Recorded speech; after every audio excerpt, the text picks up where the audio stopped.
All right, Jackie, you're my girl on this. You and I have a history. This is capitalism. If I don't like what you're doing, I have the right to vote with my feet and my dollars. Absolutely. And, we've seen this time and time again. I'm shocked that Cracker Barrel went this way because we saw it with Target, we saw it with Anheuser-Busch. People rejected what they were selling in terms of their philosophy because they should just stick to the products that they're selling and you'd be okay. And so, again, a little sympathy for me with respect to this situation, as I felt for the car makers too. You have choices, you make choices, you have to live with them. Mike, from a stock perspective, is this a company that you buy on the dip, you believe in them long term, or is this an idiosyncratic issue, or we're staying away because we're talking about a slowing down consumer? How do you view all this? I view this as a management team and a board. It's an unmitigated disaster. Just unmitigated disaster. And why would you join the board of a company or the management team if you hate the underlying customer? Because that's what this is. Right? This is why these companies go woke, is because they hate middle America and they hate the people that buy their products, and they want new people to come out and buy their products. Right? And so instead of trying to take additional share, this is what they do. Cracker Barrel loses estimated $100 million because of the logo change. They redesigned the logo in August 2025. People hated it.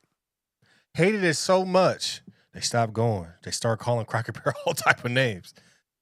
And what happened, Cracker Barrel changed their name or changed the logo back a week from that.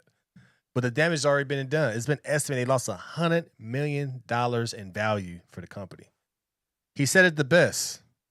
Why join the board? Why become a part of a company when you hate the underlying customer? This is a perfect example of, if it ain't broke, don't fix it. If we making money, let's figure out how we can spread, but not forgetting about the customer. That's what happens in business. You guys got these businesses, you see more money out there, but you feel like you got to change your product.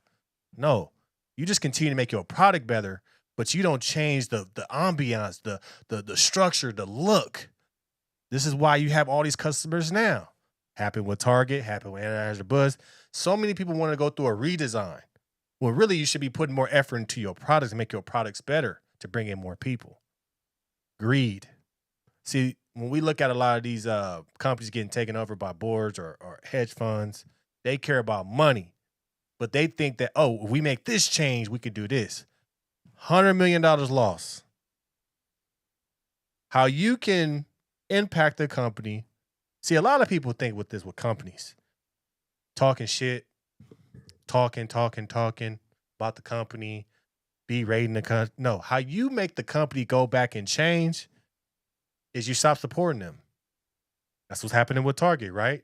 Shares gone down, money's gone down. It's because people stopped going to Target because of the DEI thing. Hey, like it or not, if you didn't like it, okay, cool. I don't really care about DEI. Is the product good or not? But people stopped going to Target. So that's why their stuff got hit. People stopped going to Cracker Barrel. Because their customers like, what the hell is this? Like, why are you doing this?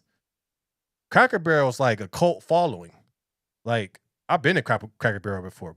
Solid food. It's what you like. It's like good old school home style cooking.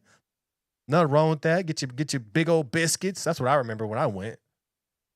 It's mostly in the South, in the Midwest. I went to school in Oklahoma, so they had one out there. I used to be in Texas a lot too.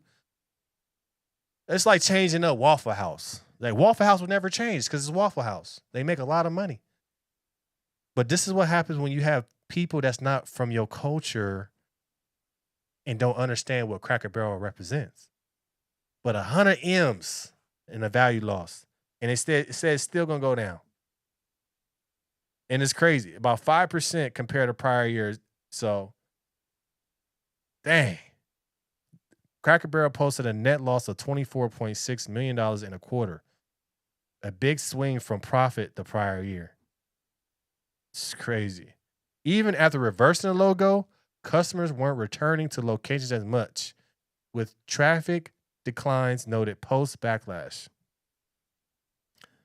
When you got a brand, you stick with it. You don't change the brand because what you're doing, you're trying to change the customer. You're trying to change your people. Why would you do that? You're making millions and millions of dollars. I'll just try to open up locations in different cities, but keep the same branding, keep the same food. Just open up at different locations and test them maybe in California or test them maybe somewhere and see if somebody will like it. But just to change the logo, pure disrespect. Pair this to American Eagle with Sydney Sweeney, right? Like, why wouldn't Cracker Barrel just back up the truck and just start showing Sydney Sweeney eating in these restaurants? Like it's really like an easy fix to be like, we hear you.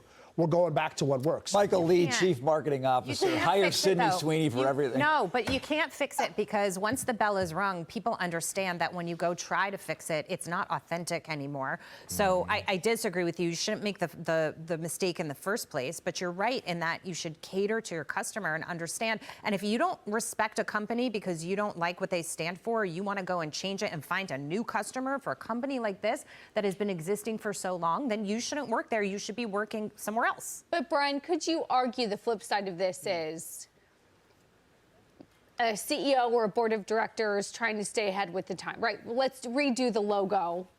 Let's just pretend that Right. that's all it was, right? Yeah. Redo logo, try to stay fresh, try to innovate, trying to put something out there new to draw in more customers. Do you buy that argument at all? I don't know, because I feel like the freshest thing that matters at Cracker Barrel are the biscuits.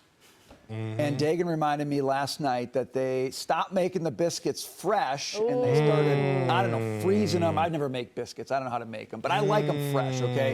And instead of making the green beans in the kettle, what do? They make them in a they bake big them in old the oven or something. Okay. Yeah, they make them in the oven rather than on the stove. Because you know why? Because I agree with Mike on this. I don't think whatever her name is who runs the thing loves eating at Cracker Barrel. I'm going to go out on a limb and say when she really wants to eat something, she goes to some other kind of restaurant. And I just think if you're going to run Cracker Barrel, you ought to love fresh biscuits. The biggest problem is the food. They need to fix the food.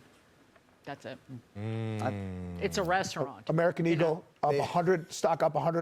Hey, see, the facts come out. They used to have fresh biscuits. Now they got frozen biscuits. The people know quality. The green beans was cooked in the kettle. Now they cooked in the oven. The CEO looks like she wants to probably eat somewhere else other than Cracker Barrel. If the CEO not eating at Cracker Barrel, what makes you think the customers would? That's why they're not coming back, because the food sucks. The logo got them up out of there. They came back and they said, why is all these things changing? It's because these companies try to be cheap. Like I said, if it ain't broke, don't fix it. Fresh biscuits. Make them biscuits fresh. Cook the green beans in the pot. That's just two things we're talking about. We don't know if the gravy might have been a little different, tasting a little different. Prime example, Chick-fil-A, right? Everybody says it. By Chick-fil-A, their food is different. It don't hit right. It don't hit the same. Why? Because Chick-fil-A changed their chicken. It used to be antibiotic free, all of this, all of that. And I believe they get their chicken from Tyson. They said, that's too expensive, bro. All right, well, give us the other chicken, but that got a little bit of bad things in it. People notice. When you change the quality of your food, people notice. Oh, so now you got like McDonald's food now. Oh, okay, well, we might as well just go to McDonald's then. Why would we go to Chick-fil-A? You don't even have a high standard anymore. It still tastes the same. Too many of these companies try to do too much and they try to cheat the system. But what we have people now are very about being authentic. Your real customers know if things change. See what I'm saying? Your real customers know if you change this shit, man, this don't hit the same.